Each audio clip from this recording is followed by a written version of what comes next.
Well, our president has been in London for the past couple of days, striding through the smoking ruins of their faded empire. He's faced a lot of protests, a lot of angry Brits. You would be too. The press here has loved every minute of it. This morning across London, large protests expected against a president who's deeply unpopular here. That Trump baby balloon ready for launch. They're not against America, they are against the president and the official visit here to the UK. They're against the man, the policies, the words, the deeds. Even when visiting one of our closest allies, the president still manages to find adversaries. One of the groups is employing a large balloon, depicting President Trump as a giant orange baby in a diaper clutching an iPhone. The organizer says the balloon is meant to send a message to President Trump that he is not welcome here.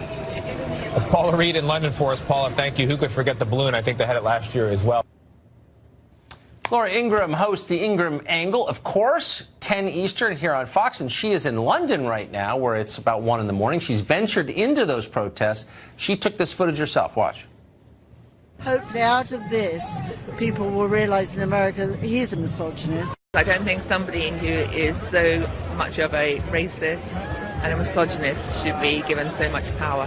I think that Trump is horrible and a really big threat to the world. Wages are up, you know, unemployment is down to a historic low, and the economy is the envy of the world.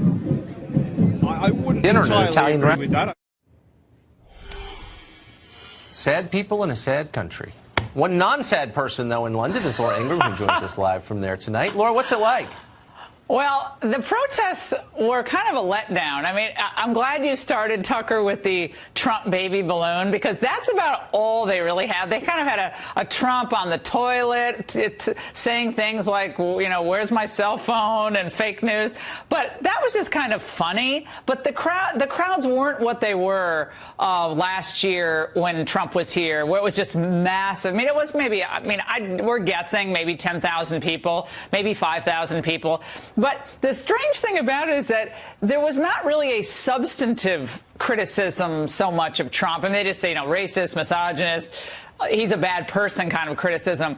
It's more like it's like an orthodoxy and ideology of the left to reflexively be against him. And after a while, it just became rather comical, to tell you the truth.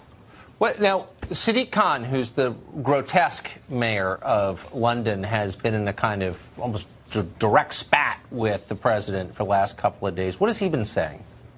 Well, his whole point is that Trump's values aren't London's values. And we talked to some actual, Brits today, people who were born here, grew up here, 25 miles outside of the city. And they said, well, the funny thing is about London today, it's like a lot of Brits will say there's not as many Brits in London. London is a mecca. Obviously, it's very culturally diverse. A lot of immigrants in London, thriving city in many ways, bustling city. But Sadiq Khan kind of represents, in many ways, the more cosmopolitan thinking of U.S. cities. So if you think about, does L.A. represent all of America? Well, no, of course not. L.A. represents L.A., and that's fine. They don't like Trump in L.A., or they don't like Trump in New York City or in Boston. But you get a little bit outside London, and things change. People are like, well, gosh, the economy in the United States is really strong, and we kind of need more independence, and we don't want to answer to Brussels. But today, and Sadiq Khan represents this, today it's all, Trump bad, he's a bad person. If you support him, you're a bad person, too. That's essentially their argument. So it was 3 years ago, almost exactly 3 years ago, that Britons voted to leave the European Union in the most basic act of democracy, and they're still in. Has anybody noted to you that maybe their democracy's fake? Is anybody upset about that? Yeah, I think a lot of people are upset about it, and that's why the political turmoil now leading to Theresa May's leaving on Friday. She nominally remains in office until a Conservative Party leader is selected to replace her. But unless this thing really happens on October 31st and Brexit happens, we will see another general election here in the UK, and then who knows? We might have Nigel Farage standing for the general election as the Brexit party is, because the Conservative Party at that point will be over, which is sad because a lot of us grew up remembering Margaret Thatcher and obviously the long history of the Conservative Party long before her in Britain. But it's over for the Conservative Party if they can't deliver on this, Tucker. So one last question. So obviously, our country was once a colony of the country in which you're standing right now. So you can't help when you visit there to think of like maybe applicable lessons. Is there anything that you've seen that informs the way you feel about our country, lessons that we should be learning? Yeah, as much as we complain, Tucker, about our representative democracy, and the will of the people is too hard to enact, and we're too distant from Washington. Well, that's true, but compared to the parliamentary system, where it moves at a glacial pace, and it's really difficult to break through, as Farage, frankly, did with this Brexit party.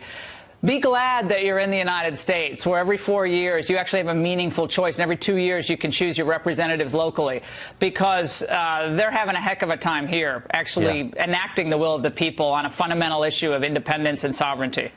I don't think anybody even understands the parliamentary system. I certainly don't. I'll admit it. And I'm off to Normandy. I'm off to Normandy, Tucker, tomorrow to interview the president. I do understand that, and it's wonderful you're going there. I'll watch. Thank you, Laura Ingraham. Thanks, Tucker. In the